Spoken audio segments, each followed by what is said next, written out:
Hi, and thanks for coming to watch this video from Carolina Varsity. We're taking a look at the 4A playoffs. We're in the third round, and we got a big game of Charlotte Catholic going up to play East Forsyth. All right, your unsung heroes for this one. For Catholic, it's defensive lineman Reed Brandt. He's been one of the best defensive linemen in the city of Charlotte so far this year. Plays the run real well off the edge, and then he can rush the passer as well. He's got multiple sacks on the season, does a really good job. And for East Forsyth, it's linebacker Chandler Brinson. You hear a lot about Christian Beal and Madison Cone and those guys, and rightfully so. But this guy's the leading tackler on the defense at middle linebacker. And, he plays with real aggression, good technique, reads well in the run game, and he can also play the pass well over the middle. So last week, Catholic easily knocked off Mount Tabor last week at home, 48-14. While East Forsyth did the same thing at home against North Davidson, 49-10. When you look at it on the field, Catholic offensively, East Forsyth has a dynamite secondary led by Madison Cone, like I mentioned. So I think Catholic, despite being more balanced in running and throwing this season than they have been in a long time, if ever, I think they lean more traditional run game like you saw from Catholic in the past. And I think they do that in this tough environment. They play ball control against a good East Forsyth offense, and they force them to take some chances in slowing down the run game. And I think when I say that, they're going to put 8 in the box if they can't get them slowed down with their base. And then they're going to start blitzing some people. And then what happens then? You open up the pass, that tight end pass you like to talk about all the time.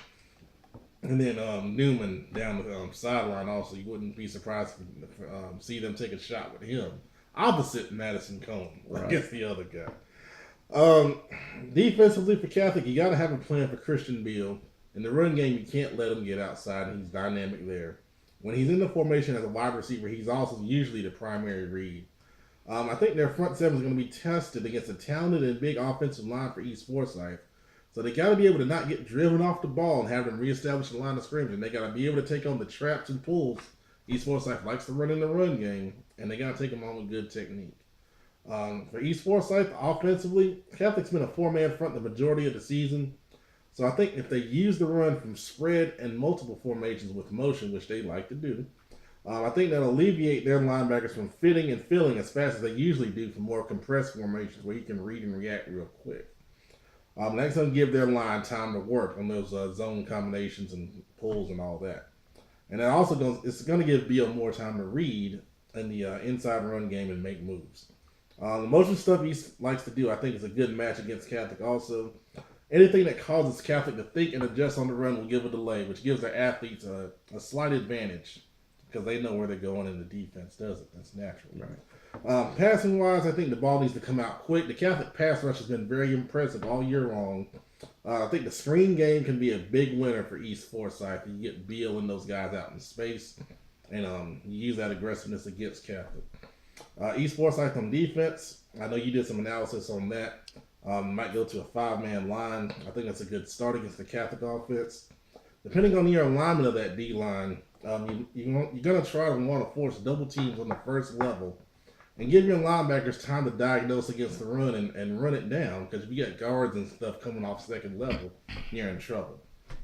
You can't go to sleep against the pass, and the big thing you got to watch for Catholic is the backs, Milan Howard and Jack Brigham, getting involved against linebackers in the passing game, and they're going to try to use those guys in the pass game to avoid the star defensive backs East Forsyth has in their secondary.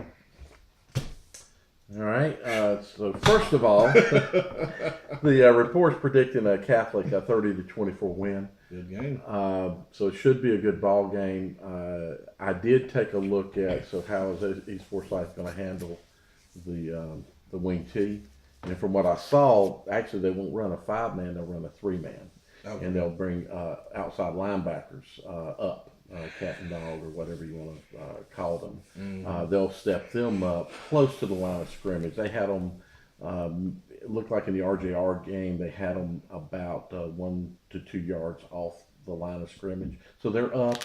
They were basically out at 9 technique, so they were on the outside. They're playing force. Right. So one will probably, one may cover on the tight end. So you might have one that may actually be a cover, and the other guy may, rush and act like a DN. And of those guys, so I'm expecting. I took a look at some different players, so some players that you'll take a look at. I'm expecting 99 Sarad Cook. That's their defensive guy, their big defensive guy. He has 6 sacks on the season, 35 hurries, 83 tackles, 28 solos, 17 tackles for loss, 3 caused fumbles. He looked dynamic in all the games. Big, 6 foot, 255, strong kid, very strong kid, pretty quick. Down, I think more than anything, it's going to be a test. He's a good player. I like him. He is a very good player. That's a good point. It's on Time Warner cable. I think it's 77 on 333 or something. Yeah. So look at in matchups and who's going to win.